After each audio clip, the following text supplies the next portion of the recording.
over today. Hey guys, how you going? To the BKRsport. I think I'm on. I'm going to make sure again here because I am using different software as I did the other time. I just want to make sure that it is rocking. It is rocking and rolling. We are on and we are ready to go. So like I'll do it again. Hey guys, how you going? To the BKRsport. Boom, boom. We are back here for In the Sheds number 2. It should be number 3. But unfortunately, last week was a little bit busy. I'm back in Australia in 2 days' time. On Thursday, I'll be in Brisbane, well, Gold Coast, but I've got to fly into Brisbane, head up to the Gold Coast, and ready to rock and roll for the NRL season 2022. Now, guys, if you haven't seen In the Sheds before, basically this is going to be a podcast, a live podcast where your comments will come up on the screen and I'll just chat with you for the next probably hour, hour and a half. It kind of is what it is. Whenever we want to feel like jumping off, we'll jump off. But yeah, obviously shoot through your questions in the chat. We're going to go over all the trials that have been in the last couple of weeks. We're going to go over the NRLW that has been here too. And there is basically just... there's no real kind of limit to what we can speak about because it is just going to be a podcast where I'm sitting here chatting with you, a bit of a kickback on a Tuesday night. What else are you doing on Tuesday night, man? Shit, man. Shit, what are you doing on Tuesday night other than, buddy, sitting back and talking some rugby league, especially with the fact there is no rugby league this weekend besides the women's game, but there is no trials this weekend. So, let's just let's get kicking back and let's talk about what's been going on, especially with the young blood coming through with those trials. I'm going to repeat yet again and again, that the trials didn't mean shit in regards to the results. We're going to go over who actually got the most. If there was a ladder based on the trials, the 2 games that we've seen, we'll see who basically finished on first and who finished in 16th. And the point of the matter is that you're going to figure out pretty quickly that it just does not simply matter. But yeah, obviously hit that thumbs up button, guys, and subscribe if you're new around here because it's going to be a huge season of NRL. We've got the tier rankings of the hookers coming out tomorrow as well with the weekly rub down.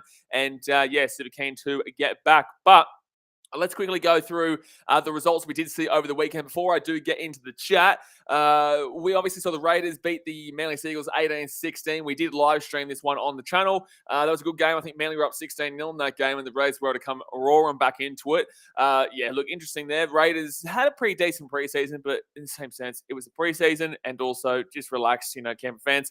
We move on to the other game, which was the Tigers and the Roosters. And the Roosters, I think, were up 8-0 in that game too, but then the Tigers came and won that one 16-8. If that doesn't tell you this is preseason all over, then I don't know what to tell you. On the Saturday, we had the Panthers versus Eels. The Eels won 36-0 over the reigning premiers, the Panthers. We saw the Dragons get a win over the Rabbitohs 16-10 in the Charity Shield, and the Cowboys beat the Schmonkos 26-6 on the final game of that night. Then we move on to Sunday. We had the Storm beating the Knights 24-10. I think that was actually a close game. I didn't actually get to watch that game. I watched pretty much every game over the weekend, or at least the highlights of them. But obviously, it was trials, so I wasn't able to do much on the Saturday due to the fact that I'm planning to get back to Australia, obviously. But I have watched the highlights of pretty much all of them, and I did watch the Raiders-Eagles game, the Roosters-Tigers game, watch the Panthers-Eels game, and also the Sharks-Dogs game that was also last night, with the Sharks won 30-6. Unfortunately, the Warriors and Titans game was cancelled this week. Obviously, prayers up to everybody in Queensland, Southeast Queensland, and also Northern New South Wales. We're getting absolutely smashed by the floods right now. Prayers up for you guys. Obviously, I really hope that, I don't know if they're even able to watch this right now because there's a lot more focus that they have to do than sitting back and talking league. But if they are, and if you guys have been affected, I really hope you are well. And hopefully you can enjoy this stream and just kick back for the time being. So I know it is tough right now. But unfortunately, yeah, that Titans-Warriors game was cancelled yesterday, which was actually postponed from a game that was meant to be in Redcliffe, I think 3 days ago, on the Friday night or the Saturday. I think it was Saturday it was meant to be on. I can't remember. Going on to the women's games, that was the first week of the women's for this season. Dragons played the Titans. Dragons beat the Titans 20-12. Actually, pretty good game, to be honest with you. Titans were down, I think, 14-0. First time the Gold Coast had ever been in the competition, in a professional competition, and actually made it really close. 14-12 minutes to go, and then the Dragons got to try to ultimately win the game. The Broncos, obviously, they've won every single NRLW so far, 2018, 2019, and 2020, and beat the Roosters 20-4 there. Very easy win. Pretty easy win the entire time, really. We did stream both those games. And the Eels, they took it down the Knights at 13-12 in that game. Both those teams, brand new teams in the NRLW as well. So the 6 teams that are in the NRLW, we will be streaming all of the games this weekend. So definitely get here to BKRsport when those games are on. But I'm keen to get into the chat, actually. We'll go through the ladder first of what would have happened in the preseason with the trials. This doesn't really mean shit all. It really doesn't. But I'll kind of give you so you can see it. This is thanks to the NRL Roast. Obviously, Roasty over there, he does really good content, so go check him out. You obviously should already follow the Roast. But preseason ladder had the Cowboys on top with 32 points differential, won both their games. Raiders, 16 points differential, won both their games. And the Dragons, 10 points differential, and won both their games. The Warriors and Titans were classed as a draw, I guess. I think there was classed as a draw. The Warriors were on 3 points. They got 12 differential from that one-game win over who they played last week. Who the Warriors played last week? The Warriors got to take down the Storm. That's right. They beat the Storm 30-18 in that one there. Went down to the Eels in 5th with 32 points differential. Seagulls 22, Storm 2. Titans in 8th with 0 points differential because obviously they technically drew both games there with the Broncos and the Warriors, but they didn't draw against the Broncos, but you know what I mean. Sharks, top of the bottom 8 there with -4. They got absolutely walloped by the Panthers last week, but then walloped the Bulldogs this week, and we're going to be speaking a lot about that tonight. Panthers -8, Tigers -16. Then we go down to Knights, Broncos, Bulldogs, Rabbitohs, and Roosters. So the Rabbitohs and Roosters, bottom 2, should tell you everything you need to know about the trials. But alrighty, guys, let's get into the chat here. I'm going to bring some comments up on the screen. Keen to talk today because there's plenty to go over. We've had 2 weeks of trials to go over, and plus we've got the season starting up next week, which I'm keen as for. But we do have one comment here. I have absolutely no idea how to read that name, my guy. I think it looks like it says Brocco, so I'm going to call you Brocco. He says, let's go. Exactly right, let's go. Marcus Blessington says, hello, BK, how you going? Going all right, mate.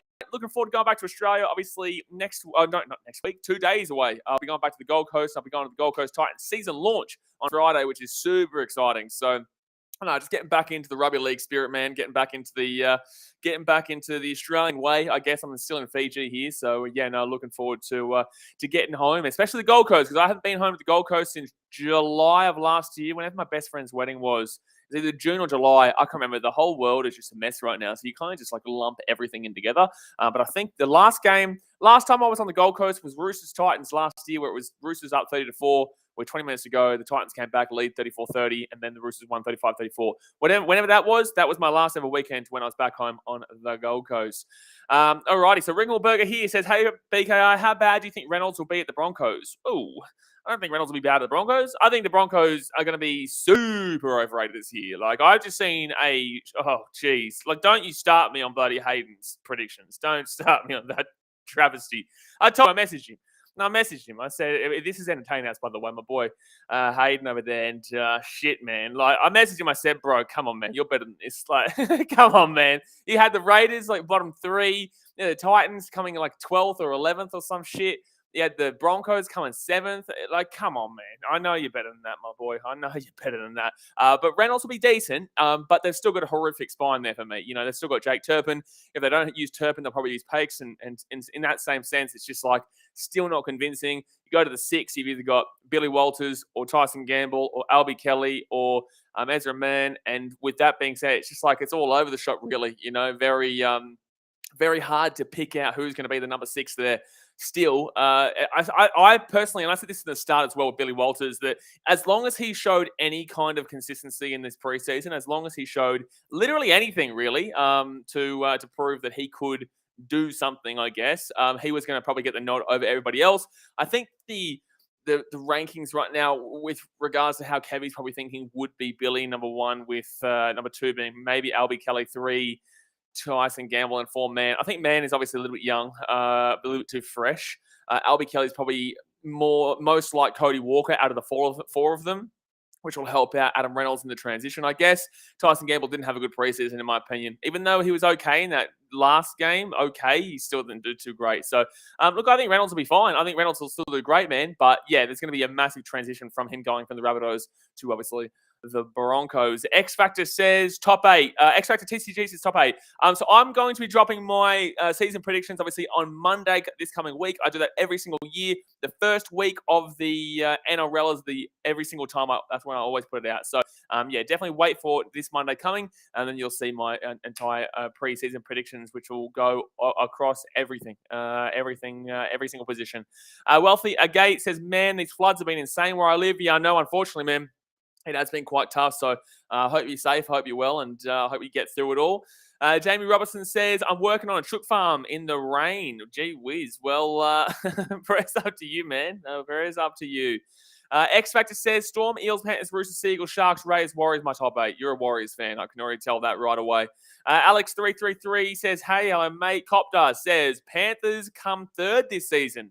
Okay, so what I'm going to assume that you're probably putting the Roosters above them and maybe the Storm. Who else are you putting above the Roosters? Because the Roosters are going to have a good year this year, man. Whether they come, I know they're going to be top 4. I could put them anywhere in the top 4, to be fair. And I do believe there is another team that is relatively underrated, but not as underrated as the other predictions did see. But I think that the Roosters are definitely a top 3 team this season. But third means that you're saying there's 2 teams above them, and the only teams I can assume you're referring to would be the Storm and the who was the other one that I said? The Storm and geez, I can't remember who I said. Storm and who? Who would be Storm and Roosters? Sorry, Storm and Roosters would be the only 2 teams that I could see maybe you'd be looking at there. Dazmate says, what we've learned from the trials that the Bulldogs are making the top 4. Do you really want my truthful opinion about what I think of the Bulldogs? You really want my truthful opinion, Dazmate? Let's go. All right, let's go. Matt Burton had a great game yesterday. Thought Matt Burton was fantastic. That was it. That was literally it. Let's go have a look here quickly at that game from yesterday. Not Knight Bulldogs, but 16-16. That was a shocking game for both those teams, to be fair. But obviously, the game we're talking about here is the Bulldogs Sharks 36. The Sharks did look pretty good, to be honest with you, but it is a trial. Just want to remind everybody what it is. It's a trial game. Matt Burton obviously scored the only try, Dogs, and was probably the best player in the team. Who else did I think? I didn't think Duffy did too much at all. Ball continues to disappoint me, even though I think load of potential. The biggest problem for me with the Bulldogs is that Addo Carr, I still don't think he gets the ball. And that's the problem with the Bulldogs, and that's the problem with why Nick Cotric went behind before he goes back to the Raiders. And that's why I think Addo Carr is going to drop off relatively significantly this year. And I mean significantly, because the problem with the Dogs, the problem with a winger, you can be the greatest winger. You can be an immortal winger. You can be the greatest winger to have ever played the game in history. And if you don't have a good center, or you don't have good halves, or you don't have a good hooker, then you ain't getting the ball. You ain't getting the ball. So you can be the greatest of the greats, but you still need the ball to come your direction, and it needs to be a good ball to put you in a good position. So, unfortunately for Josh Addo Carr, we saw that yesterday. We even saw that in the Indigenous game, which made me severely worry about how he's going to transition into the Bulldogs team. And yeah, I'm worried about Addo Carr. I'm not worried about him as an individual player, but I wasn't worried about Nick Cotric as an individual player going into the Dogs. But then the Dogs proved me wrong. Well, they didn't prove me wrong. I wasn't saying that he was going to do that, but it really opened my eyes to going from a really good system into a terrible system with a coach who is not a coach. He is not a coach. I'm actually appreciative that the NRL community is kind of all coming together to say Trent Barrett is not a coach. He's not a good coach. It just simply is what it is. The guy's probably a good bloke in person. He's probably a good bloke outside of rugby league. He was a great player when he played rugby league, but he is not a good coach. He should not be the coach there. And it's just it nearly is just a fact at this point. So, look, it's going to be interesting to see how the Dogs go. They've got they've got 8 or 9 rounds of just absolutely appalling travesty by the schedule. It's ridiculous. You mentioned that the halves there, Matty Burton, Jake Averillo. Averillo is, for me, quite average. But Matty Burton, like I said, had a very good game. Would love to see what Kyle Flanagan can do. I would have loved to have seen him get more game time in the trials. But obviously that's not the way they're going to go. They're going to go with Jake Averillo there. But yeah, I don't know. I don't know how to fix this team, to be fair. Luke Thompson and Paul Vaughan, they're on the right direction. Like I said to you guys yesterday on stream, they are in the right direction, but the direction is still long-term. It's not short-term, it's long-term. Remember that. Jerry Marshall King, the 9, he did nothing. Hetherington, nothing. Tavita Pangai Jr., too aggressive right now. Needs to sort himself out, and then nobody else did anything off the bench there. So, yeah, look, you'll see who I predict. You'll see kind of next week on Monday where I've got the Doggies, but I definitely don't have them in the 8. If that's what you're trying to say there, big fella. If that was what you're trying to say. Jay Hayes says, "Lol, Daz." Yeah, he's a funny bloke. That one. He's a funny bloke. Soon he'll start talking about Belmore, and we'll just start crying ourselves asleep. Copper says the women's games get slept on.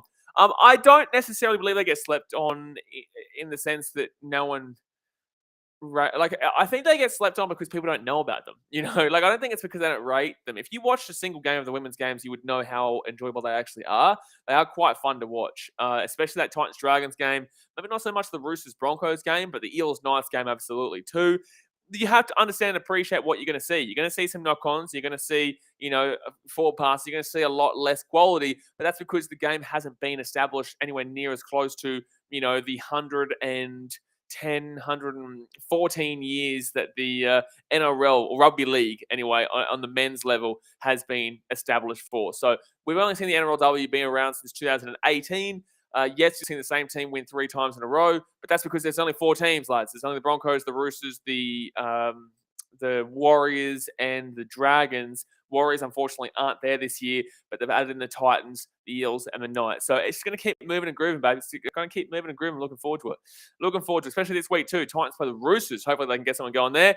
Nath J says, Dragons made the game look close because of Lomax's poor kicking. 0 for 4. Trial game, mate. Trial game. Dragons, for me, still aren't that fantastic this year. I think that they're better than a couple of the teams. I don't think they come in last by any means. I had them in last year. They surprised me. They surprised everyone. I think everyone had them in last year. I don't have them in last this year. But in the same sense, Dragons are always known as the early growers. You know what I'm saying? They're always known as the team that talks a lot of shit preseason and talks a lot of shit at the beginning of the season, but really are the ones that come down to earth very quickly, early days. So that's what I would say with the Dragons is that I've seen a lot of people talking this Dragons team up, and they're all Dragons fans. And that's great, backing your team, but we see this every single year, man. We see this every single year. Tommy says, what do you think of Trent Robinson re-signing for further 5 years for the Roosters? I think it's great. Of course I think it's great. Trent Robinson's one of the greatest coaches of all time. Literally, of all time. Look how successful the Roosters have been. He is unbelievable, and especially last year, 2021, where they had injury after injury after injury after injury after injury, and yet still was able to propel them into, well, it wasn't top 4, but 5th place. A lot of people, when we saw Luke Keira go down, said the Roosters were going to miss the 8. I said they're not going to miss the 8, but they'll struggle. But they still would make the 8. I thought they'd probably come 6, 7. But then I changed pretty quickly, and I thought, but this team is still underneath Trent Robinson. It's like Craig Bellamy with the Storm. People look at the Storm and they think, you know what, I'm going to say the Storm aren't going to finish in the top 8 this year, or they're not going to finish the top 4 this year because Cameron Smith's gone, or Billy Slater's gone, or Cooper Cronk's gone, or all these guys are gone. Greg Inglis back in the day. But it's not because of them. It's because Craig Bellamy created them. Craig Bellamy and system created them and was able to build them. And that's exactly what the Roosters do with Trent Robinson. So they've got an unbelievable amount of talent there. They've got an unbelievable amount of consistency that they get going there. And I think that they've got a really good chance this year. Really good chance. But that's not a surprise to literally anybody. Brocco says, I enjoyed the women's games. I hope they bring more teams in. I think we should relax on bringing more teams in right now, man. I think for now, I'm kind of okay with it only being a 6-team league. Yes, the Warriors are waiting because they obviously are in financial situations right now. The Warriors are waiting to come back in, and I think the Cowboys are the next team that will get added in. So we'll have 8 teams then, which will be fantastic. But I think it's not the right time talent-wise and depth-wise in regards to the game. Maybe, because no one else has won it besides the Broncos. You know what I'm saying? So if we can disperse that talent and then really reinvigorate how the competition works as a whole, you might see a bit of difference in regards to the quality teams consistently.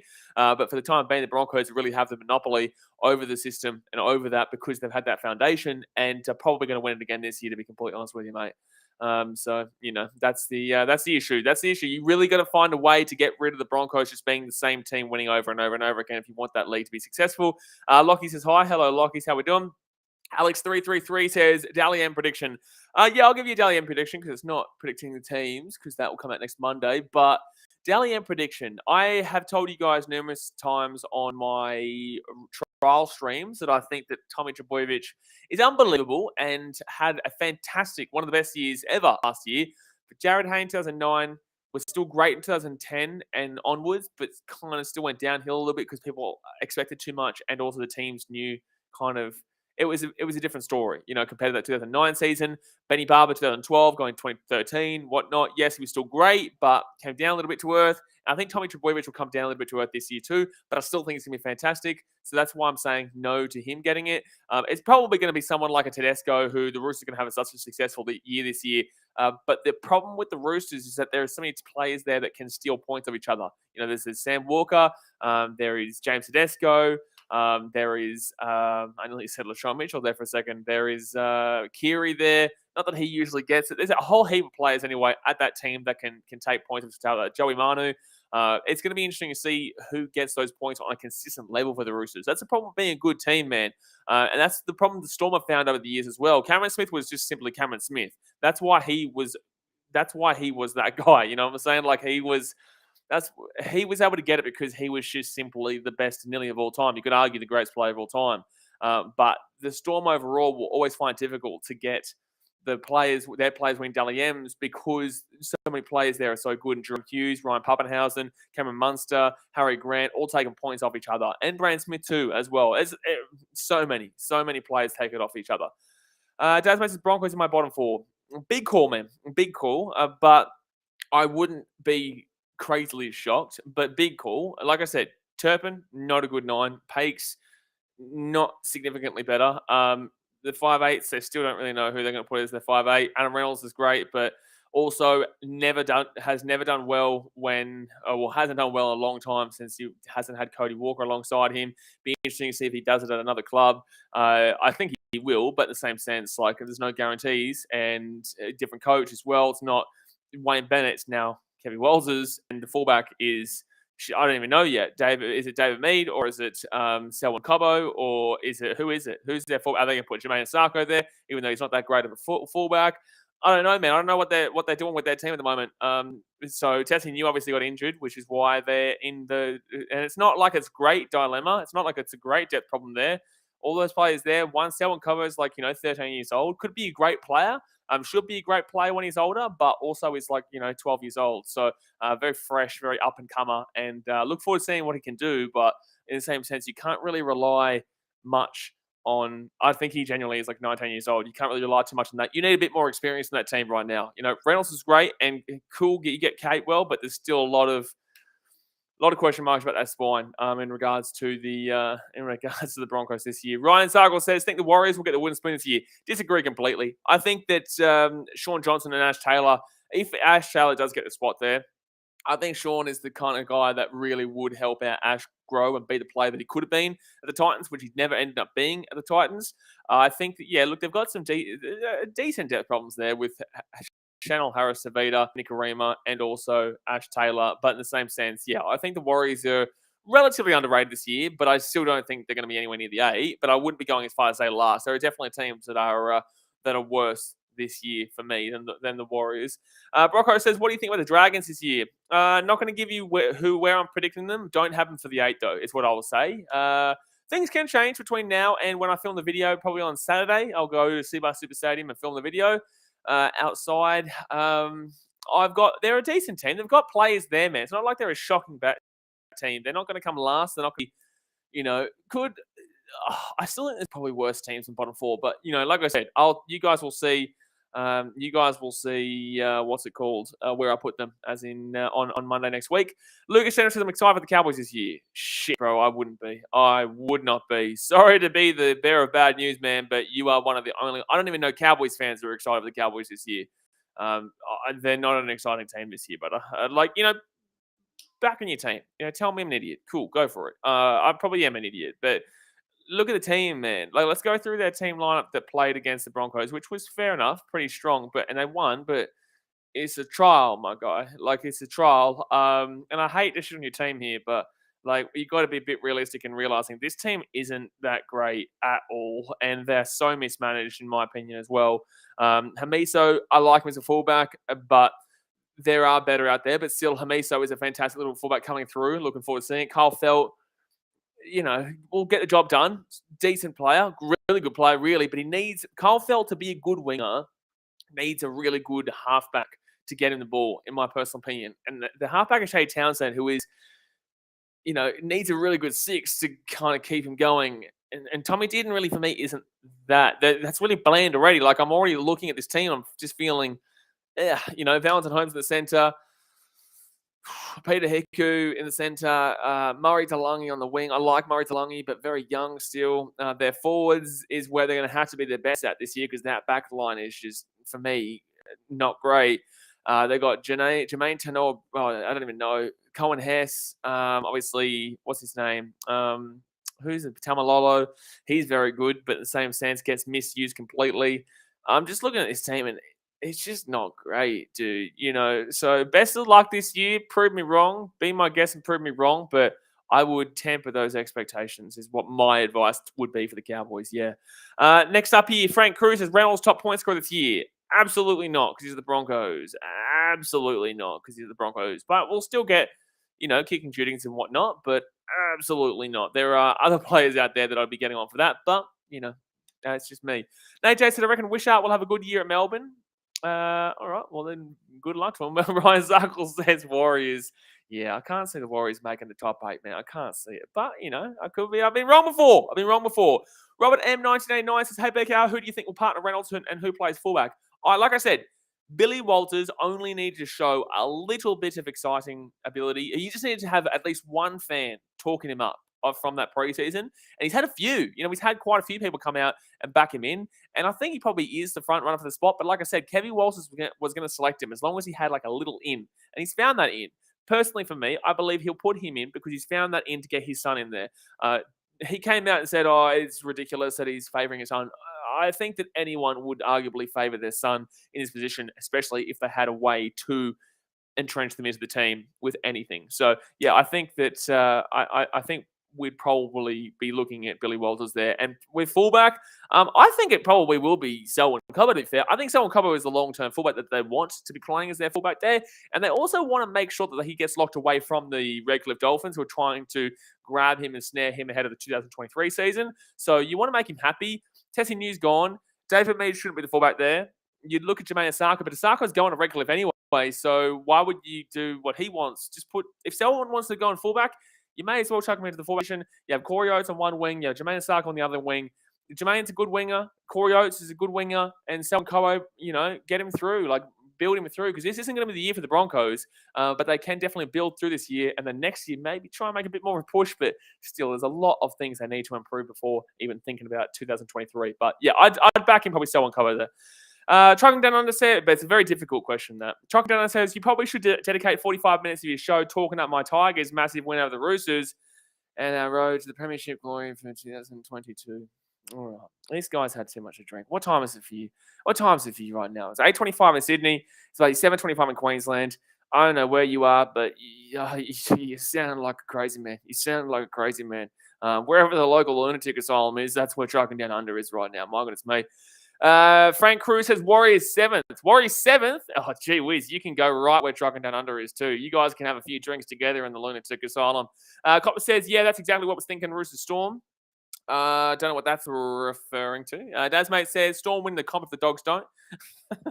You are something. You're something special, man. You are something special. You are something bloody damn well special. Even Rocco's bloody laughing at you, mate. Even Rocco is laughing at you. X Factor TCG says Roosters in 4th, Storm 1st, Eels 2nd, Panthers 3rd. Whoa! Eels in 2nd is a big call. Are you an Eels fan? I think the Eels are underrated this year because people are saying out of the top 8, and I think you're a lunatic if you think them finishing outside the top 8. But 2nd is wild, bro. 2nd is wild. The Panthers are still going to be top 2, lads. The Panthers are still going to be top 2. You would assume anyway, unless they go crazy downhill. The Panthers will still be top 2. The Eels are not better than the Panthers. I'm sorry. The Eels are not better than the Panthers. So I'd scratch that one completely. But this is the Eels' last chance this year. I find it crazy. This is when you're a content creator like myself or other people online, and you see regular comments from people on a daily basis on different videos, and the agenda and the narrative changes day to day, man. It's wild. The general consensus narrative from the community changes so frequently. It's wild. I remember the Eels were being predicted for outside the top 8 about 4 weeks ago. And now everyone's predicting, multiple people predicting the Eels for 2nd. I can't even speak English. How happened to the English? How do you go from being outside of the top 8 to being 2nd in the matter of 3-4 weeks? So that's my biggest question. That's my biggest question. How do the general consensus of the NRL community go from the Eels being a team that might miss the 8 to a team now that has a chance of winning and is in 2nd position? And you can't tell me the trials, because the trials are trials. The trials are trials. You're trialing out new combinations. You're trialing out new players. You're trialing out, trying to find out who your 5'8" is if you're the Broncos. There is so much that you're working on in those games. That's why Panthers got beat 36-0 or whatever it was. What was the game? What was the score? 36-0? If you think the Eels are going to beat the Panthers 36-0 in regular season, I'm sorry. Everyone's like, oh, it was a strong team. Yeah, but one, players don't want to get injured. Two, the players don't give a shit because they've already got a spot. Charlie Staines in the fullback. Dylan Edwards will normally be there. They didn't play Nathan Cleary. They had buddy Sean O'Sullivan in the 7. They didn't play Fisher Harris. They had Jermaine Hopgood there instead. They didn't have Isaiah Yeo. They put Matty Eisenhuth in there. But there are so many players out that, who cares? And even the players who did play, the only players who did give a shit would have been the players who, like a Matty Eisenhuth who's trying to fight for his spot, or a Scotty Sorensen, Jermaine Hopgood, Charlie Staines specifically because he'll want to be on the wing there. Robert Jennings played alongside Brian O. Could see the Charlie or Robert Jennings getting for that winning spot. Isaac Targo will probably be the centre there alongside Crichton. So, but the thing is that you see players play for 20 minutes and then go home. You see players play 40 minutes and then go hit the ice bath early. That's how trials are run. So there's no way that the whole general consensus of the NRL community has changed because of that result there. So I want to ask you guys in the chat, and I'll get to it in 10, 15 minutes because we are so behind the chat here. But how have you gone from such a drastic opinion of the Eels from there to put them into second place is crazily beyond me. It really is. It is crazily beyond me. Frank Cruz says, how do I get my comment being told? Well, welcome. Welcome. Lucas Generous says, Cowboys had a good trial. Don't care. I don't care. I don't care. You know why? Because it was a trial. It was good, cool. The regulars, you didn't watch the trials from last year or the previous years because you couldn't watch them. That's the only reason people even care about trials this year is because they could watch them. Previously, you couldn't. So now everyone feels like the trials mean something because they can watch them, but trials don't mean anything. The home of the NRL says Tavita Pangai Jr. was very disappointing. Yeah, but I think that he never does learn. I was about to say he might learn from that, but he never does learn. He is a player that is very aggressive, can be very good if he's on. But it's the Dogs now. It's a tough situation. He's gone from the Broncos where he was very 50-50 the Broncos, but still a better system and setup than the Bulldogs right now. That's what Gus Gould's trying to adapt and change. Went to the Panthers and was able to have a fantastic year at the Panthers because it's the Panthers who won the comp. And then now it's the Dogs, and they're just, they're in a situation. So hopefully he can learn from what he's doing, but shit, he never does, man. He just simply never does. Fire TV says, I honestly think the Bulldogs and Broncos can both make the bottom 4. I don't disagree with you. I don't necessarily believe it does happen, but there is a world where I can see it. There is a world where I can see it. You guys will see this Monday coming. Obviously, hit that thumbs up button and subscribe if you're new around here because we post NRL content pretty much daily. But on Monday, you will see my preseason predictions, and I'm telling you right now, one of those teams, I believe I will have in my bottom 4. One of those teams, I believe I will have in my bottom 4. And I'll get called a nut job for it. That's cool. I also got told nut job for everything I did last year, and I was only wrong by, I think, 2 picks. I think 2 picks in my entire top 16 were wrong by more than 2 spots. It's crazy. I had a good year last year, but, everyone will always call you crazy because you're insulting their team. You know what I'm saying? Big Bobber says, who's your favorite big bobber in the NRL? Fafita, mate. What do you want from me? Of course I'm going to say Davey Fafita, mate. How dare you say something so ludicrous and ask a stupid question like that? Of course it's David Fafita. Tarek Bam says, hello, champ. Bounty. Ryan Zarkis says, my top 8 is Roosters, Storm, Panthers, Manly. Yeah, I saw a team coming. Eels, Rabbitohs, Sharks, tight. Oh. The fact that he put all there, I'm not even going to respond to that comment. I'm not even going to respond to that comment because he put all there. I would have reacted to it, but you said all, and that meant you're not getting shush. I'm not even listening to it. X Factor said, I think it goes back to the Bulldogs as a team. Still too many unforced errors and penalties. You need the ball to even give the attack a chance. Yeah, yeah, absolutely. The Dogs gave away a lot of ball yesterday, a ridiculous amount of ball. And in the game against the Knights, they weren't much better at all either. So there is so much that team needs to sort out, man. It is wild. And people automatically assume that a team just goes from last place to the top 8. It's baffling. It really is. It is something. It is really something. And they've still got the same Muppet coach. It's not like they changed the coach too. Frank Cruz, Josh had a car, just 10 tries this season. Now he's at the Dogs. Yeah, I still think he'll probably be the top try scorer for the Dogs. But I just don't think he's going to be the same. Everyone assumes that he's going to go from the... We get a million comments saying, the Dogs are good now because they got out of car. It's like he's a winger. He's a winger. He's a great player, best winger in the game at the Storm, He's a winger. Don't necessarily rely on him to be going and taking this team who came 16th to first. It's a winger. The winger is only as good as their inside men, which is every single player on the inside. Literally every single player. Duff's the Charles says, I think this season is where small clubs rise. I've been saying for a while now, this is going to be the best season in a long time. We've seen the NFL, it was one of the best seasons ever, nearly. It was crazy NFL season. The NBA has been very crazy this year. I'm not too sure about what's happening with the hockey. Obviously, the baseball is just, we don't even know if we're going to get a season there. In the Premier League, we're seeing Liverpool make the catch up. But in the same sense, the title's pretty much over anyway. City's already pretty much won it. But, everyone can believe what they want to believe. In the Super Rugby, we've had new teams coming in. It's going to be a crazy season there. And I feel like the NRL is going to be really close this year. We've seen so many teams improve and not many teams significantly drop off. I think the Tigers are still kind of where they were at last year. I think the Dogs have improved. The Broncos have improved. For me, I believe the Titans have improved. The Sharks have definitely improved.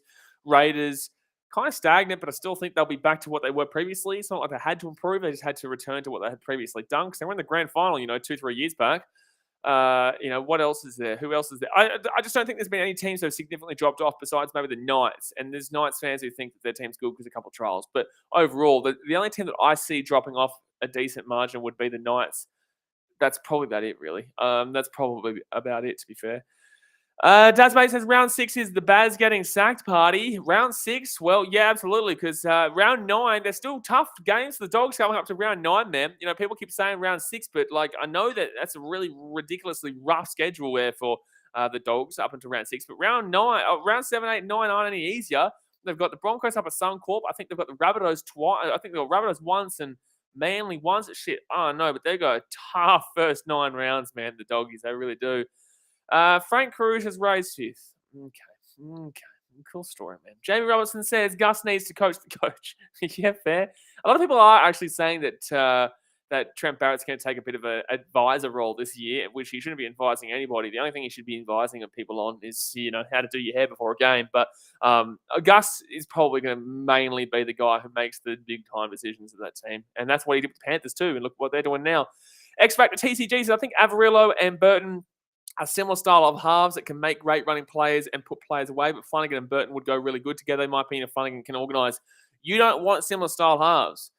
This is why Adam Reynolds and Cody Walker work so well for me, because Adam Reynolds is a bit more of a placement kicker. He's a bit more of a kind of a decision maker. Cody Walker is a bit more of a floater. And this is what I usually find with my 7 and 6.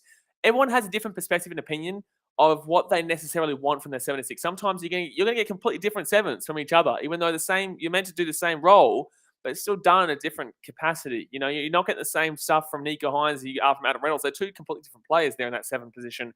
Toby Sexton and who's another 7 there? Nathan Cleary. Although Toby Sexton is an absolutely fantastic player, to be fair, he could actually turn into a similar player in regards to that. But overall, the reason why I think those 2 work so well in Reynolds and Cody Walker is because Reynolds was more of the placement kicker, the more controlled kind of decision maker.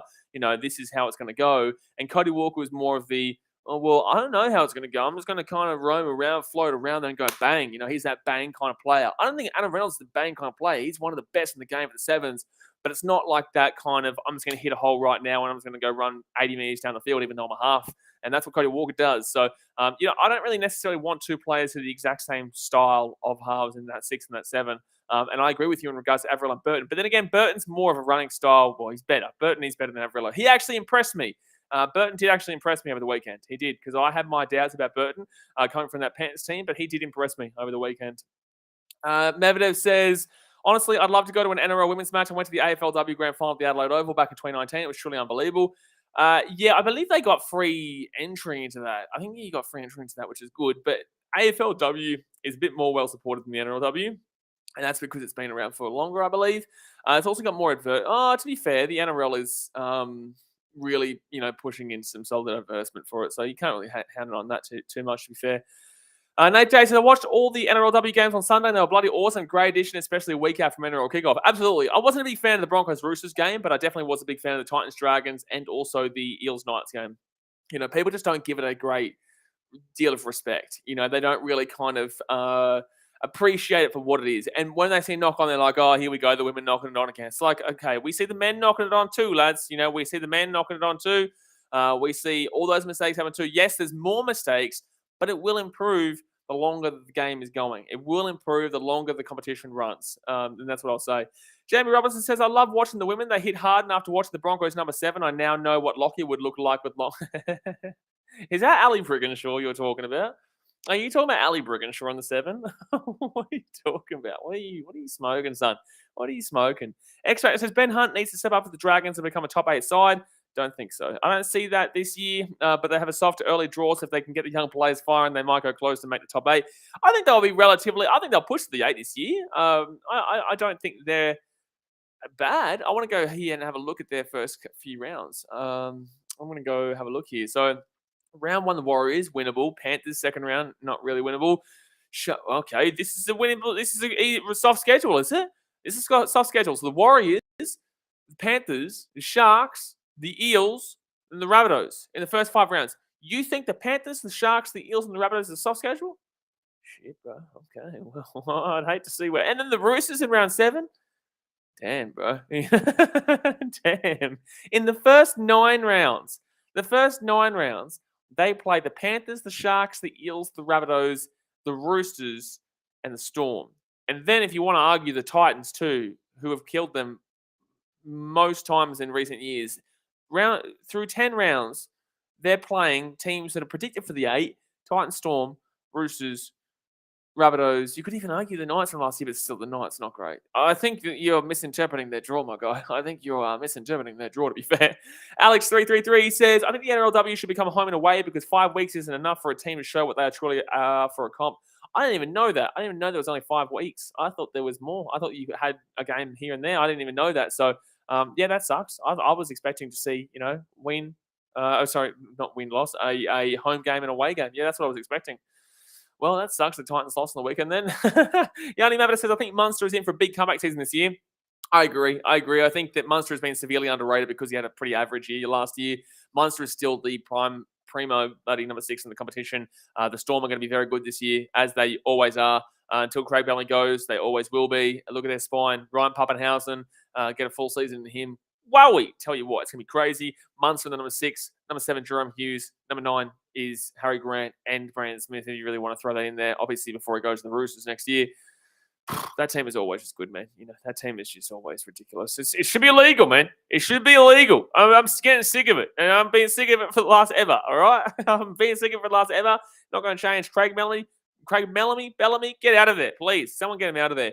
One man is whiteboard, says dogs for the spoon. Barrett first coach to be sacked. Don't know about the dogs for the spoon. I think they've got enough players there to avoid the spoon, but I dead set.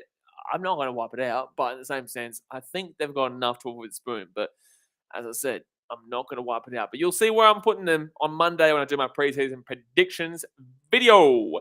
Captain James says, Big Trent Robbo re-signed for another 5 years or something. Lucky Chooks. Yep, absolutely fantastic thing there for the Chooks. Absolutely. You got to appreciate that if you're a Chooks fan. Frank Cruz, Broncos 13th. They'll do a bit better.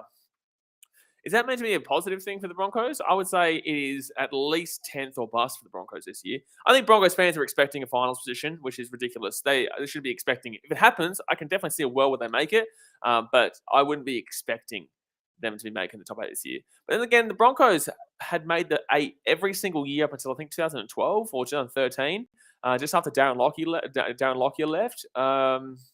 So, I know it's really built in as an expectation there in Brisbane, but in the same sense, this isn't Darren Lockyer days anymore. This isn't the Gordon Tallis and the Buddy Petro Simonasiva days anymore. And they are well aware of that. They really are. But in the same sense, like people who just expect the Broncos to be top 8 this year, you're in for a rude shock. Because that spine still needs work. Electrical Dust says, who would you put a fullback for the Broncos with testing you being injured? Selwyn Cobbo. Said it before, say it again. Yeah, the guy's young. The guy's a big bang going forward. I think they believe in him going forward quite significantly as well. So, I think that's the way to go. Levi Horgan says, you're lucky Warriors versus Titans didn't go ahead, my man. Yeah? Oh, yeah? Is that right? Okay, well, hold on 1 second. Let me just go and have a look at the game from last year. The most recent game between the Titans and Warriors, right? 2021. Let's go have a look at that game. I think it was a pretty big game, a big win for somebody. Oh, yeah, that's right. 44-0.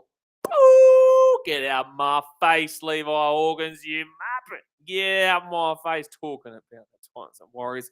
44-0 pa. Ziprunos. Get out of here, muppet. X Factor says Broncos' biggest issue is their defensive edge and teams exposed it so easily all last year. I don't see that changing, and their offensive won't become as good as the Bunnies without Walker and Latrell.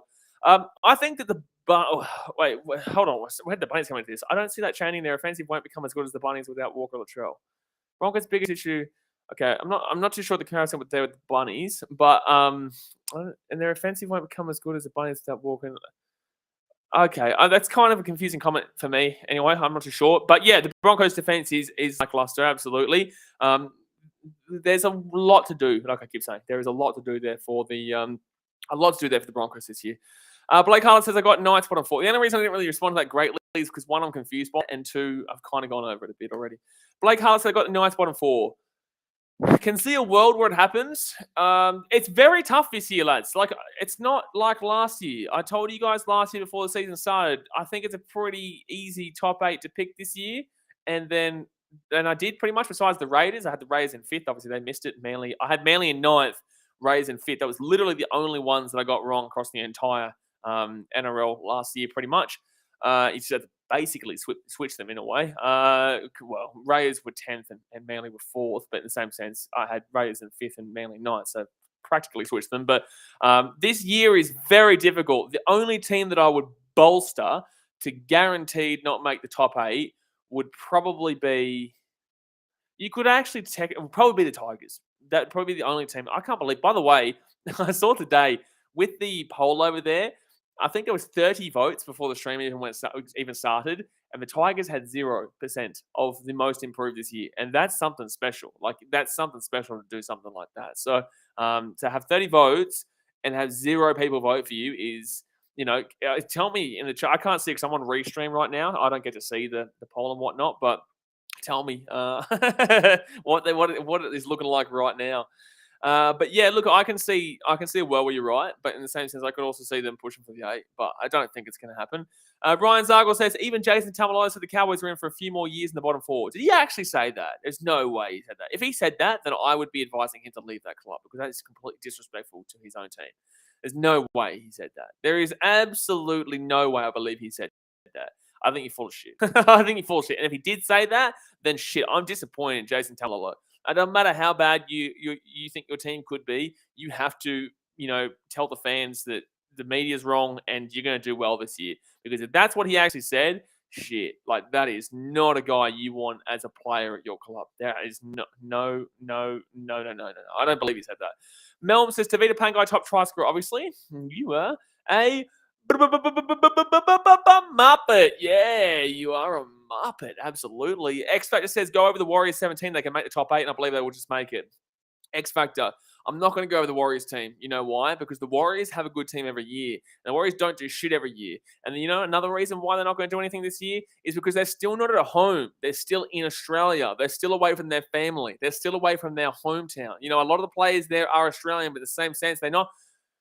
You go to a team and you're meant to be there to play for the team because you're proud of the team. I don't think a great deal of the Aussie boys necessarily deeply care. And this is why PNG, if they came in, you only get PNG players. Or Fiji, if they came in, you only get Fiji players. With the Warriors, they're very similar in the sense that realistically, you should just have a predominant base of Kiwis, but you can't really have that right now because of the situation that they're in. So, no, I'm going to disagree with you. The Warriors are not going to make the top 8, and I would nearly guarantee it. I would nearly guarantee it to you. But I can't guarantee you anyone missing the 8 this year besides maybe the Tigers. But I would nearly guarantee that the Warriors can't make the 8 this year.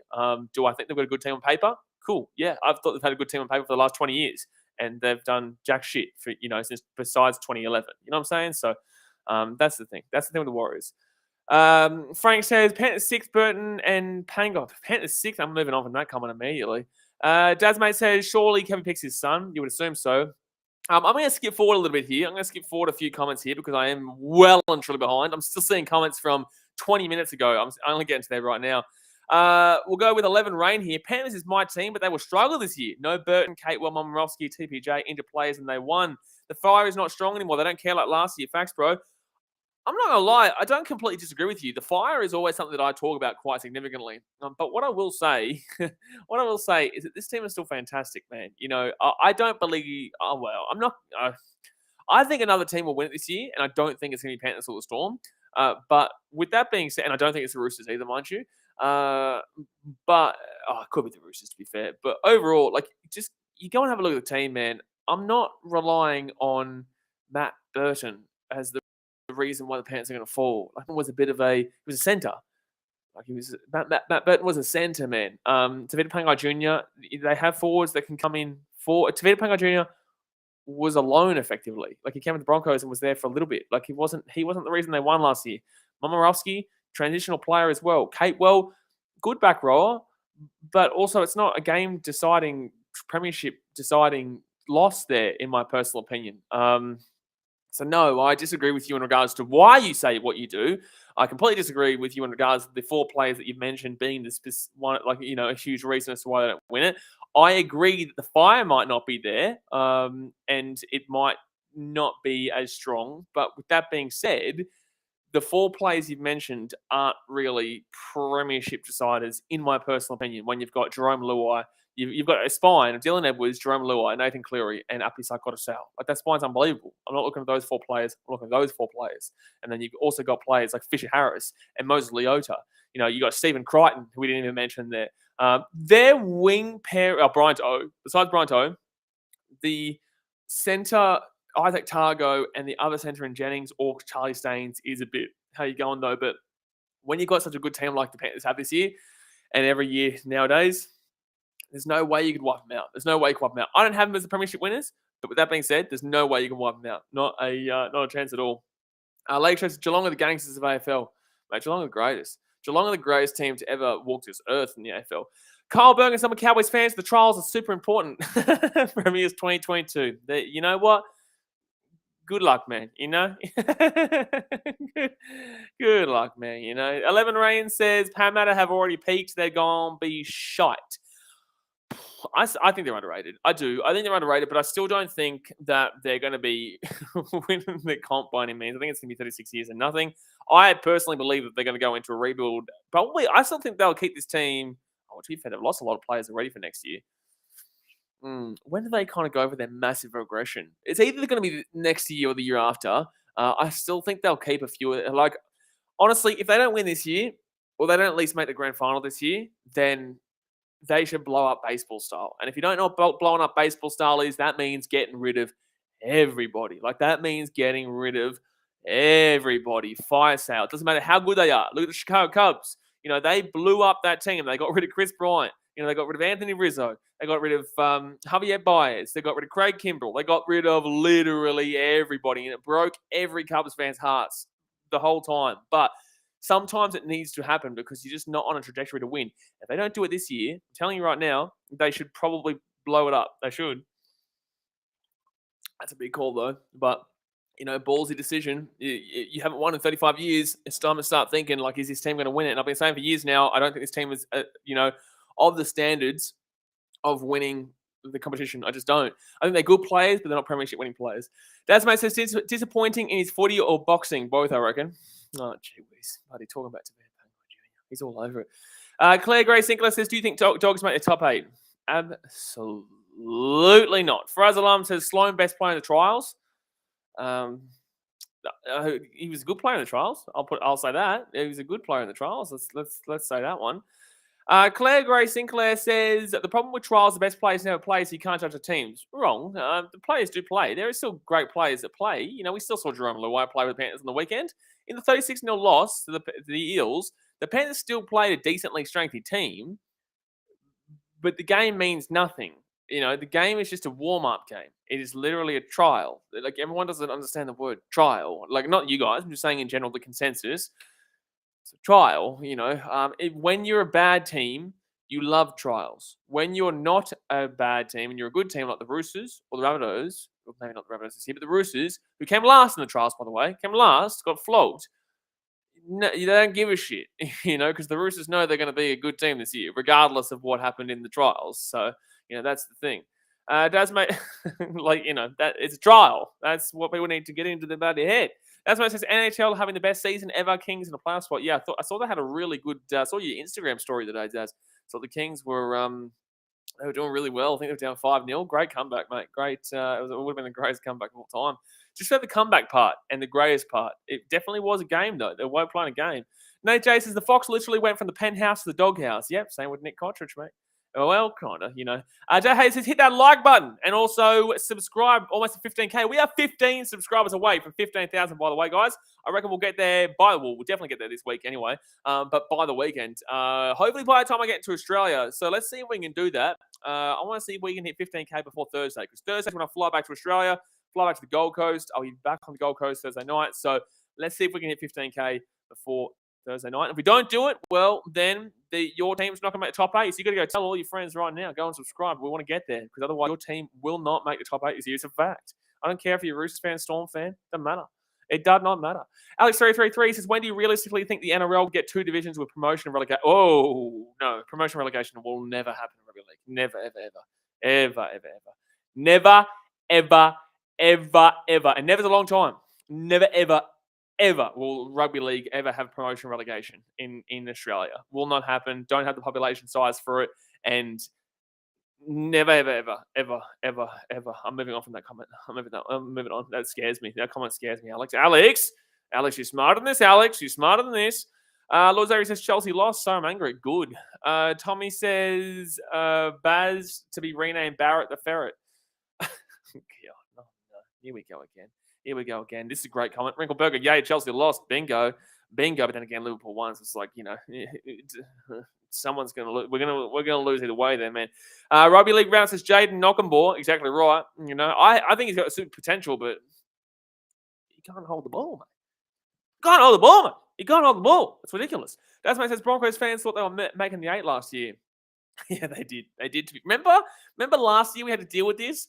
Obviously, anyone who's been following the channel for longer than, the last season, we deal with Muppets 24/7. You guys know this already anyway. We deal with Muppets 24/7 on here. But we had a lot of Broncos fans telling me that they were going to be the surprise team of the year last year. They're going to be top 8. They're going to be top 8. And I said, you're a nub. You're a nut job if you think the Broncos are going to be top 8. You're a nut job if you thought that. And guess what? They were a nut job. All right, they were. Ringleberger says, the Raging Bull could play these days and still throw around them cockroaches. Mate, the Raging Bull is the scariest bloke on the planet.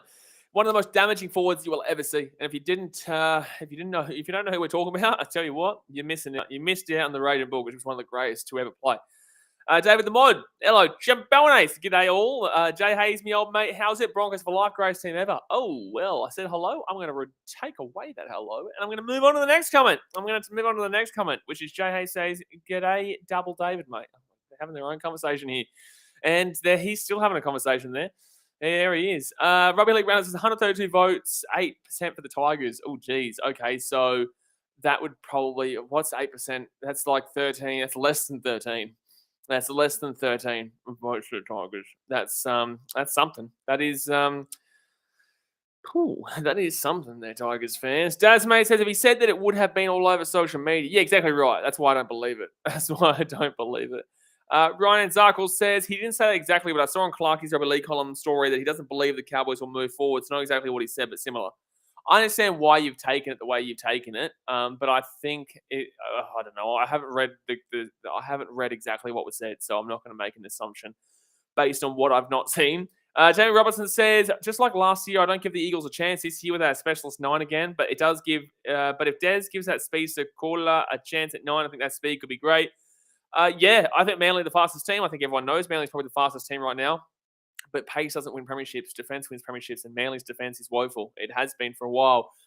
People try to say that I was an idiot for calling him out last year prior to the finals, and I don't think you were. I think you understood and agree with me because you usually do understand what I'm saying. And I know that you're the one who always talks about the fact that they have no specialist 9, which is absolutely spot on. They don't have a specialist 9, and that is probably the only thing that is holding them back from a premiership.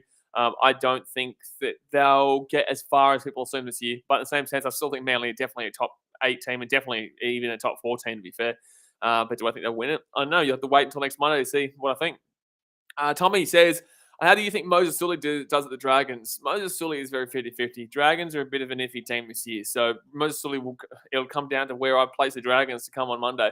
But Moses Sully will really have to utilize the players around him there at the Dragons, which everyone does. But with that being said, Moses Sully is 50-50. Rapid Fire, I used to be really high on him, but, Rapid Fire TBC, I think the Bulldogs and Broncos could both make the bottom 4. Yeah, we spoke about this one before. I think you were the one with the comment. David the Mod says, the Warriors did the predominantly Kiwi thing, and they were predominant losers. Give him a break, man. Come on. Come on, man. Give him a break, the old Warriors. They've had a tough bloody year, 2 years, 10 years, 20 years. Sabrina Minya says, Cowboys should make the top 9 this year. Sabrina, I hate to tell you, but you're absolutely wrong. I hate to tell you, but wowee, the Cowboys are in a tough old predicament of avoiding the spoon. The Cowboys are avoiding the spoon, Sabrina. They aren't making the top 8 this year. They ain't making the top 9 this year. They're making the top 16 this year. And they'll be lucky to do that at this stage. So, yeah, I'd temper those expectations. So, temper the expectations. Alex333 says, as a Manly fan, I'm very interested to see how we go because I think we'll make the top 4, but every year we always swap between top and bottom 8, so it'll be interesting. Yeah, to be fair, you do, but I still think you'll be top 8 this year. I definitely think when you got Cherry Evans, Kieran Foran's a bit old now, though. He's getting on. No Specialist 9.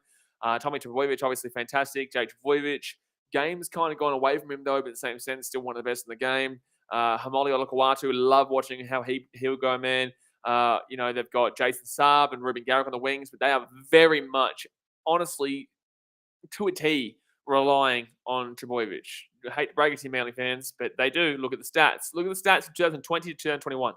Look at the stats, and then you'll know what I'm talking about. X Factor says, Eels haven't peaked one penalty away from making the grand final. What? Eels haven't peaked one penalty. Oh, here we go. Here we go. Eels haven't peaked one penalty away from making the grand final. This is the last year their good players are together. This is their last dance. I think they should be fired up to the max this year. Yes, but they still one penalty away from the grand final. They still lost the game, and it was one of the greatest games you're going to see on an offensive point in recent years because obviously the game has gone very offensively minded. I actually thought your comment was going to go a different way there, so I'm not so much here we go anymore, but I thought you were about to give me a spin on why the Eels are the greatest because a lot of Eels fans do that. A lot of delusional Eels fans will say they got robbed in that game. Didn't want to talk about the Knights game, but in the same sense, the Eels, this is their last chance. Absolutely, you are right. This is their last dance. If they don't win it this year, then blow the team up. It's a ballsy call, but you have to do it because the team is not going to win a premiership. There's no point just kind of moving along with the same team if they're not going to do it again. If they're going to do the exact same thing the year after that, you're just delaying the inevitable. You were delaying the inevitable of blowing the team up. So you're right. It is the last dance. If they don't win it this year, or they don't, I think if they don't make the grand final this year, blow the whole team up because they've already lost a few players. Reid Marnie's gone. They've got a few players who've gone anyway. Point of the matter is, this is their last dance. I agree with you. Sebastian Grummer says, I can't see any of the teams in the poll making the playoffs. I agree the Broncos have the best odds, but still way short of the top half of the table. I would say I can't see the poll, but I would say the best odds would be the Broncos, yeah, because they don't have a Muppet coach in Trent Barrett, and that's the only thing. What did I say? What was it? There was the bottom 4 teams. So it was the Cowboys, the Broncos, the Dogs, and the Tigers. Oh, jeez. I'd say the Broncos have the best opportunity to, yes, but geez, people are in for a rude shock. Then they are in for a rude shock. Jay Robertson says, we need a specialist 9. I wish this phone crap would get sorted. Yeah, fair enough. The fine stuff is a big unfortunate, to do with what's going on at Manly, to be fair. Dan Rutley says, which half is under more pressure this year? Fogarty, Townsend, Burton, or Reynolds? Reynolds, absolutely. Easily Reynolds. Fogarty goes to Canberra. Raiders fans are in for a rude shock in regards to why Titans fans didn't actually mind Fogarty going. I'm a Titans fan. And Fogarty was never going to win us a premiership because he's a decent player. He's a good player. He's not a great player. I would rather go with the young guns in Toby Sexton and AJ Brimson than to keep Fogarty there along, and just continue to plug along. This is the Eels, the plug along factor of we'll compete, but we're not going to be that great with Fogarty. So the Canberra fans, I don't think they've got a huge deal of pressure though. If they may miss the 8 again, it'll be Ricky Stewart's fault, not Fogarty's fault. It won't be on Fogarty. So that's why I'll say not Fogarty there. Townsend's going to the Cowboys, and their expectations right now is bottom 2, wooden spoon. So I don't think that Townsend has a whole heap of pressure because they're already being expected by their own fans, besides the trials, their own fans and everybody else as a bottom 2 team, bottom 4 team maximum, really. So, Townsend, absolutely not. Burton's going to the Dogs. The Dogs' pressure goes down to Trent Barrett. It will go down to Trent Barrett. I don't necessarily see anybody else getting it. Matt Burton's young. He's come from the Panthers. You can't simply blame him. Gus Gould is changing the team on a long-term basis, on a short-term basis, so he won't get the blame. All the players there have been thrown together overall. Joshua Carr might get a little bit of blame, but at the same sense, he's a winger. You shouldn't be blaming him. Blame his inside men. The whole blame comes down to Trent Barrett. But then you get to Reynolds here with the Broncos, and the Broncos fans expect their team to be a top 8 team because they've gotten Adam Reynolds on his own. It's not Kirk Catewell. Kirk Catewell's an inclusion, but it's not Kirk Catewell the Broncos fans are wanking on as if they're the greatest team since bloody Darren Lockyer's days. You know, the Broncos fans are banking this team to be a top 8 team on Reynolds. If they don't make the top 8, I can guarantee there's going to be a lot of people saying, oh, man, I thought Reynolds was meant to be one of the best halfbacks in the competition. He's not that good. And it's like, you shut up, moron. Like, half your spine is terrible, and your whole team is still with a fresh coach with Kevin Walters. Is there a guarantee that Kevin Walters is even a good coach? We haven't seen anything yet. You know, we had him inexperienced in the too young, or what do you call it? Anyway, inexperienced coaches in the T rankings with Adzi, who is a Broncos fan.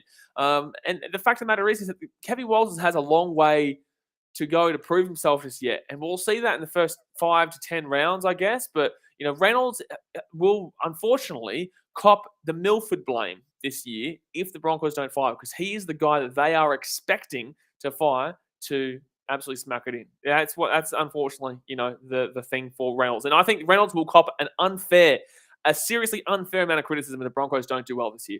He will cop a significantly unfair amount of criticism.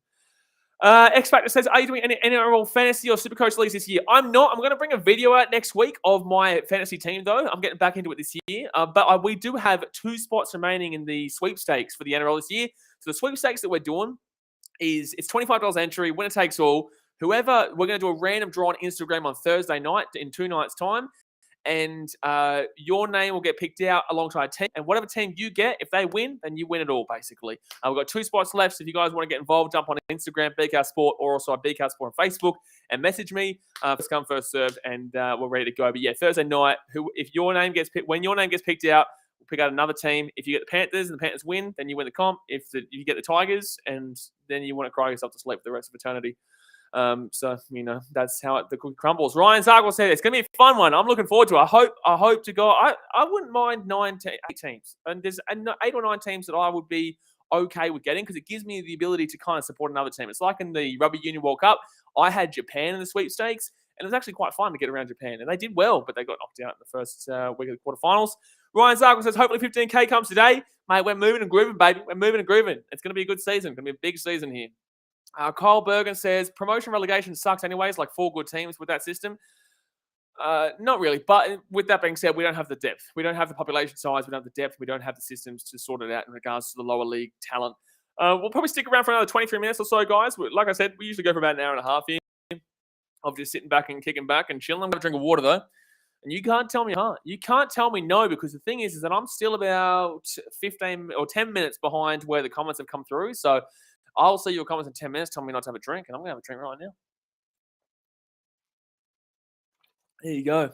And A3 said, I haven't even clicked on that. Oh, no, I'll read this comment out first. Ryan Zarkos says, who are your top 5 halfbacks in the league? Nathan Cleary. And actually, no. Shit, Ryan Zarkos. What you mean who are my top 5 halfbacks in the league? Go to the video right now, my tier rankings, with Supercoach 365. We did a rankings of all the halfbacks are in order. Holy shit, Ryan. Come on, man. Get some thinking going here, man. Get some thinking going here. We've got a whole bloody video about it for an hour. An hour, mate. Nate Jason, what do you think about M Bite the Dragons? Yeah, probably won't even get a spot. Might be the 14. Probably is the 14 there, but geez, he's had a fall from grace, hasn't he? Sabrina says, I'm a Broncos fan. I thought they would make 11th place last year. Where did I put the Broncos last year? I think at 13th I had them, or 12th. I think I was pretty close. I think I was 1 spot off or something like that. I think so. You guys would know. You guys can let me know in the chat. I think I had Broncos in 11th or 12th, somewhere around that area. Lockie's NRL edit says Tigers on 2023 to be better, maybe the 9. Are you saying that they could come ninth? If you're saying that, they always come ninth. But the Tigers, I can't ever tell you where they're going to be, man. Like that team is a rabble, dude. They're not going to do any good this year either, and it's disappointing, man. I want to see the Tigers do well. Obviously, at least with the Titans, I'm excited now. The Tigers fans still can't get excited. It's just this team is such a rabble. They've got a coach there that is relying on his 2014 success, which was 8 years ago now. They've got who have they got in their team? Adam Dewey, cool. Dane Laurie, cool. Like it's not scary. They're decent, but a bit how you going overall. Like, you know what I'm saying? Like, I like the Tigers. I want them to do well, but shit, I'm not going to sit here and tell you that 2023 is going to be the year of Tiger because that team is just a rabble. Ryan Zagreb says, with power expected to drop in 2034.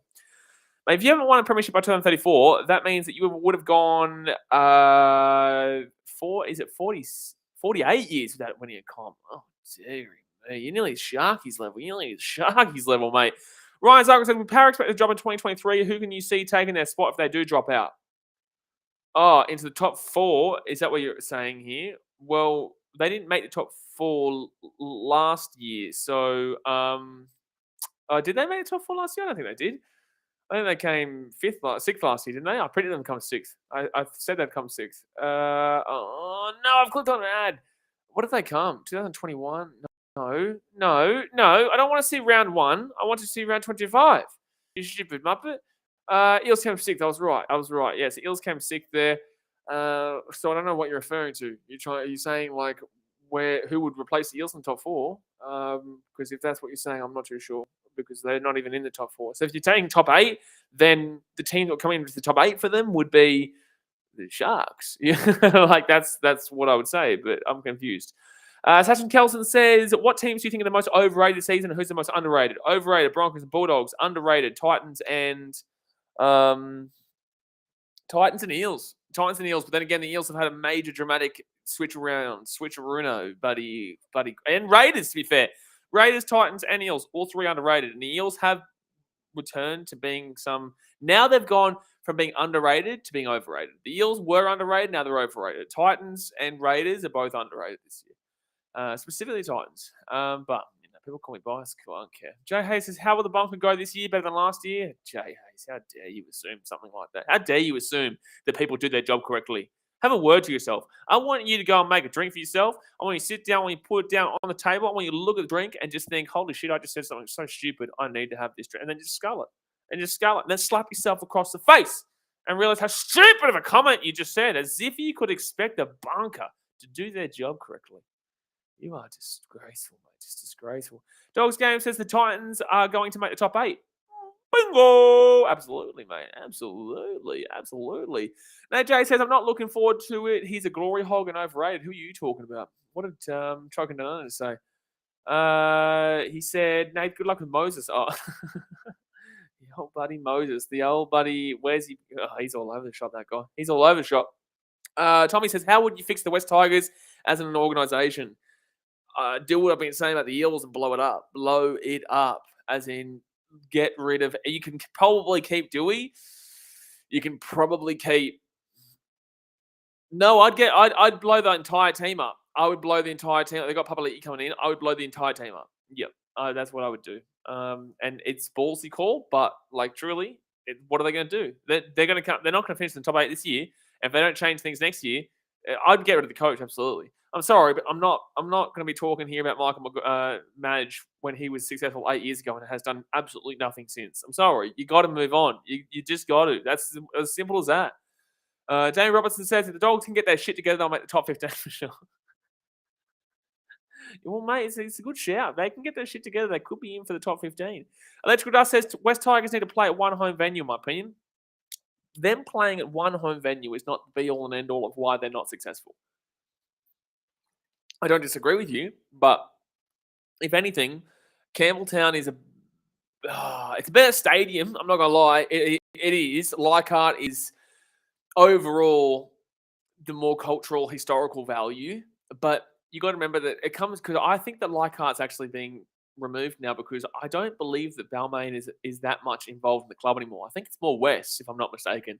West Tigers fans, you guys will know a lot more than me about this, but I believe that West is actually pretty much the major stakeholder by a large portion nowadays compared to Balmain, and they're kind of fading away the Leichhardt, if I'm not mistaken. But if it was up to me, I would utilize Campbelltown because at least it's on the train line. You know what I'm saying? Campbelltown is at least on the train line. And Balmain fans will hate me for saying that, but I don't give a shit.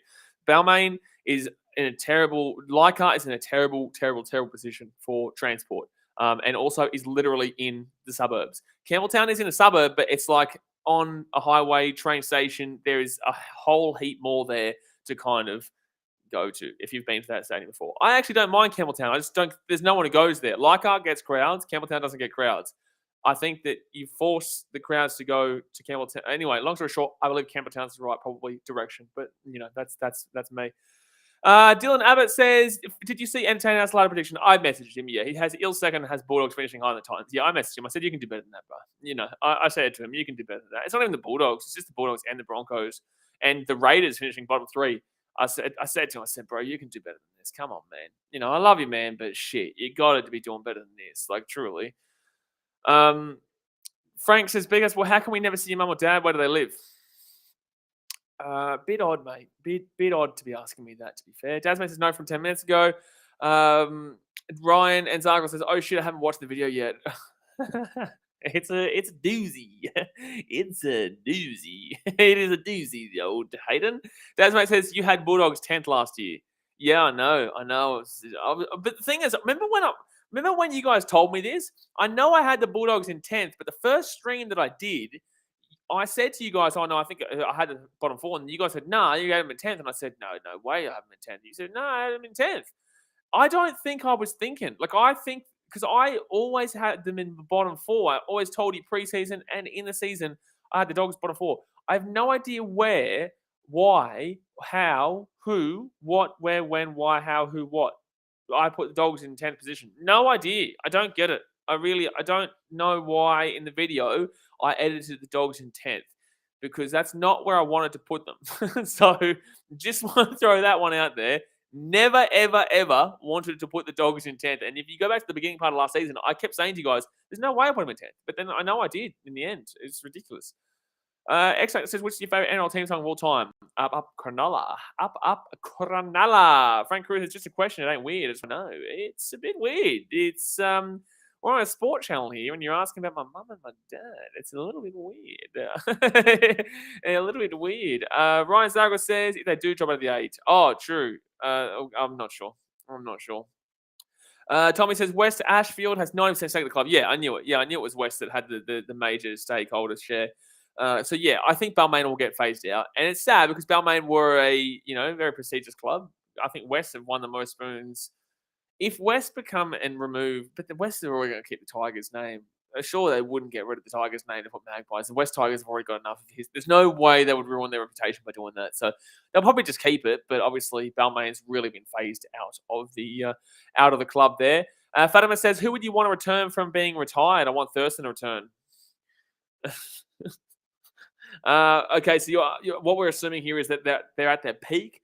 I would say, for a Titans fan, I would want to bring back Scotty Prince, maybe. Yeah, Scotty Prince. Or no, sorry. Our Nines never really were great. Nathan Friend was decent, but in the same sense. I'm completely changing your question, by the way, because I can do what I want. But, Nathan Friend was probably our best 9. To be fair, I'd nearly bring Matty Sarama into the number 9 for us nowadays. Matty Sarama would probably work well with Toby Sexton, Jaden Campbell, and AJ Brimson. It's a big call there not to bring Nathan Friend, but in the same sense, that's what I would do. Overall, though, I would say I would want to see who would be a good player from back in the day nowadays. Who would be a good player, the best player from back in the day nowadays to watch? Darren Lockyer. It has to be Darren Lockyer. Electrical Dust says, agree about West Tigers moving to Campbelltown. Jag Kerr says, Penrith back to back. The West is blessed. Clearly going to be the GOAT 2030. No, here they come. Lucas Gendra just said drugs. Well, that's an interesting comment. No idea why you've made this comment. Don't know the relevance at all. I know that Jed Kurz has just referenced Penrith and, the Panthers. They're a team that are from a place that is quite interesting, but in the same sense, it's a really, really weird comment to be making because Penrith is a great team and there's nothing wrong with them. There's nothing wrong with them. Might be a bit arrogant. There's nothing wrong with them. Electrical Dust says Dragons are kind of something. Every now and then. Electrical Dust says Dragons are really underrated in my opinion. They just got to hope there's no barbecue. You're a Dragons fan, aren't you, Electrical Dust? I'm going to ask you a question, Electrical Dust. I want to ask you individually, you as a person, individually question. Are you a Dragons fan? Are you a Dragons fan? Bada bish. Are you? Desmond says, I had us 13th and I'm the most delusional Dogs fan ever. You are the most delusional Dogs fan ever. Electrical Dust says, Panthers are going to move stadiums in the future once that new project stadium that gets revealed at the end of the last year gets built. I don't even know what you're talking about, to be fair. So, fair enough. Sammy Souza says, I'm expecting the Storm to do their own thing as usual, making the top 8. Big call, mate. Super cool, man. Never would have expected that one. Never would have expected that one. Ryan Zarkle says, I would love to see Peter Sterling back playing. Obviously not at 60 years old, though. Yeah, a bit of a tough one to see him playing at 60. But, probably be able to run a few rings around a couple of players nowadays. Because obviously the talent pool is very diversified. But, Peter Sterling, what a player. Nate Jason, out of retired Dragons, I'd bring back the Tinga Tornado, Nathan Blacklock. Well, I know Nathan Blacklock. It's just the Tinga Tornado. Is Tinga a place? I'm not sure. I could be making myself look like an idiot here. I'm not too sure. But is Tinga a place? But Nathan Blacklock, unbelievable play. Yeah, unbelievable. Unbelievable there for the Dragons. Electrical Dust says, I'm not a Dragons fan. I'm a Rabbitohs fan. Well, then why are the Dragons so underrated for you? Why are the Dragons so underrated is my question. Electrical Dust says, how do you think the Ilias will go this year in his first season? I think that it's going to take a little bit of time. He's got Latrell Mitchell there. He's got Cody Walker there. And he's got Damian Cook there, which is a great spine. But in the same sense, Cody Walker has a horrific record when not playing alongside when he's not playing alongside Aaron Reynolds, has a horrific record. Latrell Mitchell, let's see how much he gets suspended. And then Damian Cook is one of the best hookers in the game, but still, we'll see. We'll see. It's interesting with Damian Cook. Like, he's still one of the primo hookers in the game, but I don't know. It's not been the same with him as previous years. Like, he's not as good as he actually used to be, which is odd. He's still very, very, very good. Still top 2 hooker in the game. Arguably 1, but still top 2 because Harry Grant's there too. But you'll see the hooker rankings tomorrow. The hooker rankings will come out at 5 p.m. ADT tomorrow on the channel. So there you go. Alex333 says, I hate how clubs are still playing. I just realized I didn't even really answer that question. Sorry. We've got 9 more minutes until 8 more minutes until we jump off here, guys. 8 more minutes until we jump off. But yeah, I think Ilias will be okay. I don't know. I don't know a great deal about Ilias, so I'm not going to sit here and lie to you guys and say, I think he's going to be fantastic because everyone else has been talking about. But what I know of him is pretty good. He's in the professional game. He's in the NRL now, so good luck to him. But I'll reserve my judgment for the first couple of weeks, for the first couple of weeks. But that should be pretty obvious there. Alex333 says, I hate how club games are still played at ANZ. Should revamp Belmore for Dogs and move south to the Sydney Football Stadium. Should revamp bloody Belmore. Have you been to Belmore? Have you been to Belmore, Alex? That's my question to you. Have you been to... I'll wait. I will wait for your comment. I will wait for it. Have you been to Belmore? Revamp Belmore. Do you understand those houses? You can literally see from the balcony. The balcony literally goes into the stadium at Belmore. The balconies, this is the wall. The balcony's literally going into the stadium at Belmore. You can't revamp that place. It's also a nightmare to get to. A nightmare. There's a train station close by, but it's a nightmare. Bro, no. Don't start, Daz, mate. You've started on. No. Well, thank God we've only got 7 more minutes to go here at this bloody podcast. Otherwise, we'd be going to be hearing for the next 3 years about how Belmore is a great place and sliced bread by Daz, mate. And here he is now. Want to bring back Chris Keating, a Doggies legend. You muppet. Yeah, mate, Tinga is his hometown. Well, there you go. I assumed it was their place. Sniper Scar says, you might have already answered this, but how do you think the Rays will go? I think the Rays will be decent this year, but I don't think they're making the top. Oh, maybe they might. I don't know. Like I said, next Monday, this Monday coming is when my preseason predictions will come out. So definitely tune into that one because that will come out on 5 p.m. Actually, let me know in the chat right now. Would you prefer me to do a video or a live stream for my preseason predictions. I think a video at the stadium, at CY Super Stadium, is probably the best. A video. But let me know in the chat, what would you prefer? Electrical Dust says, Cody Walker got too much involved in the game in that Charity Shield match, in my opinion. I think he is trying to do too much because Reynolds leaving. I don't disagree at all. And I think that he, unfortunately, is not as good as people think when he's not with Adam Reynolds. I still think he's unbelievable, but don't think he's as good as most people think he is when he doesn't have Adam Reynolds there. Jamie Robertson says, with the new rules, Snake would be awesome. Yeah, Brett Stewart would be fantastic. Brett Stewart would be a really good one. Dazmate says, Damian Cook really fell off after he left the Dogs, similar to how Thurston did. You really are something, mate. You are something. You really are something special. Ryan Zarkin says, can you see Reed Marnie having a monster year if he stays healthy and potentially winning Hooker of the Year? No, I don't think he beats out Harry Grant or Damian Cook. But with that being said, I still think he'll be a good hooker this year. You'll see what we have Reed Marnie in the hooker tier rankings tomorrow night, 5 p.m. ADT. But I don't see Reed Marnie because unfortunately Reed Marnie's in one of those weird positions where he's not going to be able to get the Queensland spot because Harry Grant's there. It's very similar to, I guess, Jake Friend a lot of those years with Cameron Smith being there. And there's been some really good players who unfortunately can't play at the big level because there's better player for them at the time, despite them being incredible. So unfortunately, we're going to see Reed Marnie in that position for most of his career with Harry Grant there in Queensland, and he'll more than likely be a backup, which tells you what you need to know about where Harry Grant will probably be in regards to being that better hooker on a long-term basis in the NRL anyway. But still, Reed Marnie is a great little hooker. It'll be interesting to see how he goes. So, yeah, guys, hit that thumbs up button and subscribe if you're new around here. Super close to 15K. And we've got 5 more minutes to go here. I'll answer. We'll go 5 more minutes. Sammy Susan says, since this is a World Cup year, I'll be keeping an eye on the Pacific Island players, especially, and how they perform as the season progresses. I have got Samoa better than Tonga right now. Big call, but there you go, man. There you go. Alex333 says, I mean the stands, the players, not the hill. Have you been to Belmore? I will say it again. Have you been to Belmore? Electrical Dawn. No, I'm just saying Dazmate's comment. I'm just going to show it quickly before I read this comment out. What a muppet. This guy's a muppet. He is. He really is. Electrical Dawn says the balconies at Belmore Stadium are breaking the trespassing laws. Well, you can have a brewski, mate. Listen here, you snitch. Listen here, you snitch. All right? Just leave him be. Let him be. Let him have a barbecue. Paul Vaughan, that's his grace. That's it. Belmore, Paul Vaughan, barbecue on top of the balcony. Have you not seen a match made in heaven? Bingo. Now we're talking. Now we're talking. We were talking before, but now we're talking, all right? Lucas James says vid. Broncos says vid. Some Sky says vid. Well, we're definitely doing a video. Jay has to do a premiere. I probably will do a premiere. A premiere will probably be the case, yeah. So definitely keep an eye for that one on Monday. 40-0. I'm assuming you're a Manly fan. So which coach do you think will be under pump this year? Well, Barrett's gone within 6 to 10 rounds. But besides the obvious one, Trent Barrett, Todd Payton will be. I think Cowboys fans will get pretty annoyed with him pretty quickly, realizing that he's not as good as they were led to believe. Who else? Ricky Stewart, if the Rays finish bottom 4, which I don't think they will, but Ricky Stewart, potentially, if they finish out of the top 8 anyway.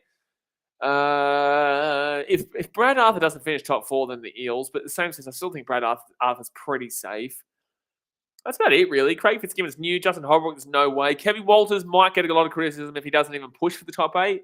But I'd say the biggest one outside of the obvious and Trent Barrett would be Toddy Payton, yeah. Jamie Robertson says, drive to Belmore and wheels off your car will be on Gumtree before the... The wheels of your car will be on Gumtree before the game is finished. You're not wrong, mate. You are not wrong. Trucking down on it says, Lidcombe Oval is the holy grail of rugby league. Jeez, this is the time of the stream. We've been going for an hour and 28 minutes. This is the time of the stream where you just like these people that you've been talking to for the last hour and a half are nut jobs. They're just out of this world. 3 more comments here, guys. Get your comments in. 3 more comments, and then I'm going to be jumping off here for tonight. We've got Nate J. Lodge just to throw a spanner in the works. Well, I know what you're talking about, so we're going to continue with 3 comments. 2 more comments after this one. Electric Drive says, Paul Vaughan in the balconies on the side of the Belmore Stadium is a match made in heaven. Mate, you can't ask for more than that. You just simply can't ask for more than that. That's just ridiculously good. Tommy says, Dylan Napa is going to give you a bedtime story. Mate, Dylan Napa, Big Papa Napa. Oh, no. Big Papa Napa. Is he even back from suspension yet in the Super League? All I know is the first game he got all I know in this first game of Super League, he went sayonara. He signed off immediately. He was just like, you know what? Welcome to the party.